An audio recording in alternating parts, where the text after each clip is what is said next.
Halo teman-teman ATL Indonesia.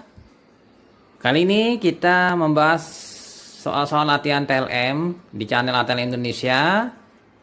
Sudah tidak terasa kita bagian 14 ya.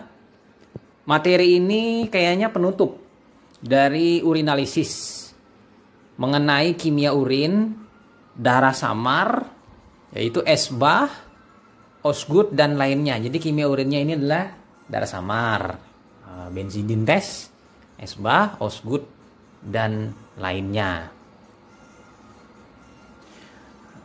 Bersama saya Ahmad Lab di channel ATL Indonesia. Ini sebagai materi tambahan bagi siswa-siswi D3, D4, S1 TLM. Jadi mereka-mereka yang ingin menambah ilmunya ya silahkan menambah materinya dengan membaca dahulu materi buku Ganda Subrata, lalu bisa menyimak soal-soal ini. Oke, langsung saja kita bahas soal satu persatu. Nomor 1. Adanya darah samar dalam urin diperiksa menggunakan metode benzidin basa atau tetrametilbenzidin. Berikut reagensia yang termasuk dalam pemeriksaan ini adalah kecuali. Yang A benzidin basa, itu pasti di soalnya sudah ada. Yang B tetrametilbenzidin, juga sama. Yang C hidrogen peroksida, yang D asam asetat pekat, yang E para-dimetil-aminobenzaldehid. Jadi jawabannya yang kecuali adalah para-dimetil-aminobenzaldehid. Karena ini digunakan untuk pemeriksaan urobilinogen. Sedangkan yang lain digunakan untuk pemeriksaan darah samar. Lanjut kita ke soal nomor 2. Hasil positif pemeriksaan darah samar metode benzidin basa ditunjukkan warna titik-titik. Yang A kuning, B merah, C hijau kebiruan, yang D orange, yang E coklat. Jawabannya adalah hijau kebiruan. Darah samar dengan warna hijau samar hingga warna nanti biru positifnya sesuai dengan derajat positifnya. Lanjut kita ke nomor 3, teman-teman ATL Indonesia. Pemeriksaan esbah atau protein esbah digunakan untuk A kreatinin urin, B urea urin, yang C asam urat urin, yang D protein kuantitatif urin, yang E glukosa urin kuantitatif.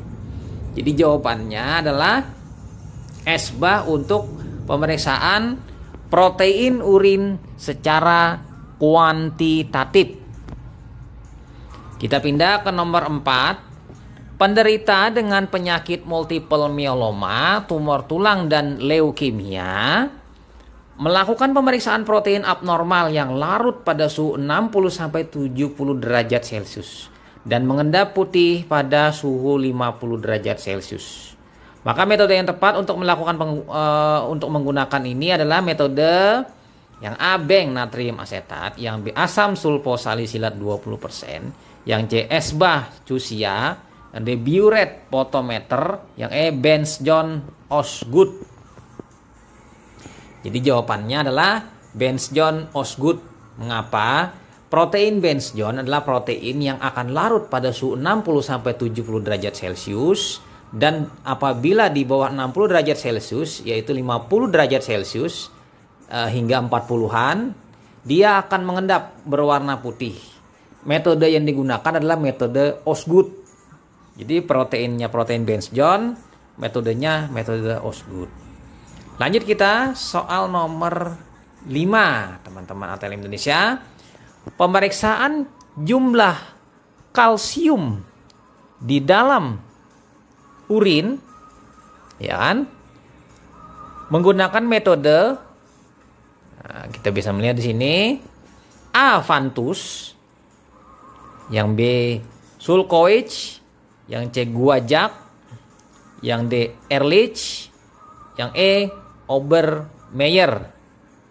Nah, di sini kita bisa melihat jawabannya yang mana kira-kira teman-teman? Jawabannya adalah Sulkowicz. Sulkowicz ini untuk menentukan kalsium di dalam urin. Lanjut kita ke nomor 6. Pemeriksaan urin untuk menentukan jumlah klorida dalam urin menggunakan metode A. Fantus, B. Sulkowicz, C. Neumann, D. Ehrlich, E. Obermeyer. Jadi jawabannya yang tepat adalah Fantus. Tadi Sulkowicz, yang ini Fantus. Lanjut kita ke nomor selanjutnya, nomor 7. Pemeriksaan urin untuk melihat faal ginjal, daya reabsorpsi tubuli dengan cara pembatasan minum selama 24 jam pada pasien disebut pemeriksaan A. Tes pemekatan, yang B. Tes pengenceran, yang C. Tes PSP, yang D. Urea clearance, yang E. Creatinine clearance. Jadi jawabannya yang benar adalah tes pemekatan.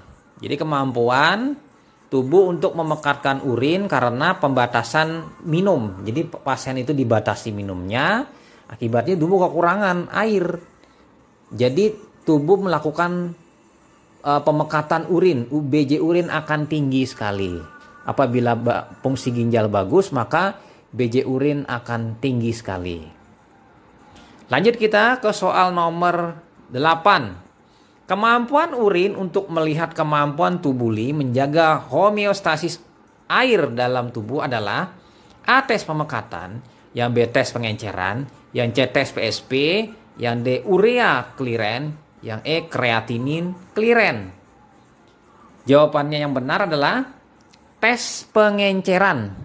Jadi tes pengenceran ini apabila seseorang dalam tes ini diberi minum sebanyak-banyaknya. Diberi minum, maka tubuh akan kelebihan air.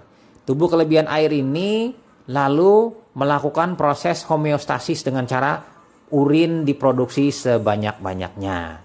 Jadi urin nanti akan encer berat jenisnya. Ini tes pengenceran, lawannya dari tes pemekatan. Lanjut lagi. Kita pindah ke materi ke soal nomor 9. Pemeriksaan urin untuk melihat faal ekskresi ginjal terhadap suatu zat asing berupa filtrasi ginjal adalah yang A. Tes pemekatan, yang B. Tes pengenceran, yang T. Tes PSP, yang D. Urea clearance, yang E. Creatinine clearance. Jadi jawabannya yang tepat adalah tes PSP, phenolphthalein. Jadi phenolphthalein ini adalah zat asing yang dimasukkan ke tubuh. Lalu tubuh melalui glomerulus melakukan filtrasi dan melepasnya ke dalam urin. Semakin bagus bersihannya, semakin baik tes faal ekskresi ginjal. Pindah kita lanjut ke nomor 10. Untuk membedakan urin terhadap cairan tubuh lain atau cairan lain yang mirip warnanya seperti urin, seperti misalnya air teh, dalam kasus pemeriksaan narkoba atau nafza, maka uji yang harus dilakukan adalah kecuali yang A. Adanya fosfat dengan reagen BaCl2 10% bentuk keruhan, yang B. Adanya kreatinin menggunakan reagen Jave asam pikrat membentuk warna orange, yang C. Memeriksa adanya sedimen urin, yang D. Memeriksa warna urin, uji urobilinogen dan uji urobilin. Yang E. Memeriksa warna, bau dan suhu urin. Jadi di sini yang kecuali yang tidak tepat adalah jawabannya yang E. Karena warna mungkin akan berubah, bau juga akan hilang dan suhu akan berubah. Jadi ini tidak tepat untuk memeriksa adanya perbedaan antara urin terhadap cairan tubuh lain, misalnya cairan pleura atau cairan lain, misalnya air teh. Lanjut kita nomor 11. Pemeriksaan darah samar dilakukan dengan metode berikut kecuali yang A. Benzidin basa, yang B. Benzidin HCl, yang C. tetrametilbenzidin, yang D. guajak, yang E. Neumann. Jadi yang bukan adalah metodenya adalah Neumann. Nah, jadi bukan adalah Neumann. Oke, itu saja. Lanjut lagi ke nomor 12. Pengganggu dalam pemeriksaan reduksi urin yang beraksi seketika langsung dengan reagen Benedict tanpa pemanasan adalah Yang A protein, yang B formalin, yang C vitamin C, yang D salisilat, yang E laktosa. Jadi jawabannya yang paling tepat adalah vitamin C. Vitamin C memiliki gugus fungsional yang sangat reaktif sebagai antioksidan, sehingga pada saat direaksikan dengan reagen Benedict, dia seketika langsung melakukan reaksi reduksi oksidasi tanpa bantuan pemanasan. Berbeda dengan formalin, laktosa dan salisilat, dia akan melakukannya pada suhu yang lebih tinggi dengan pemanasan.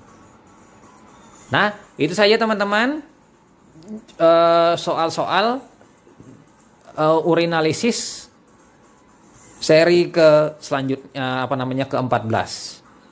Jangan lupa subscribe. Salam kompetensi.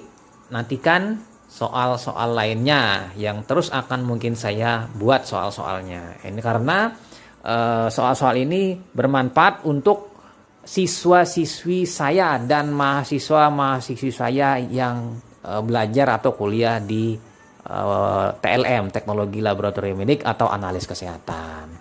Semoga teman-teman juga bisa memanfaatkannya. Semoga bermanfaat.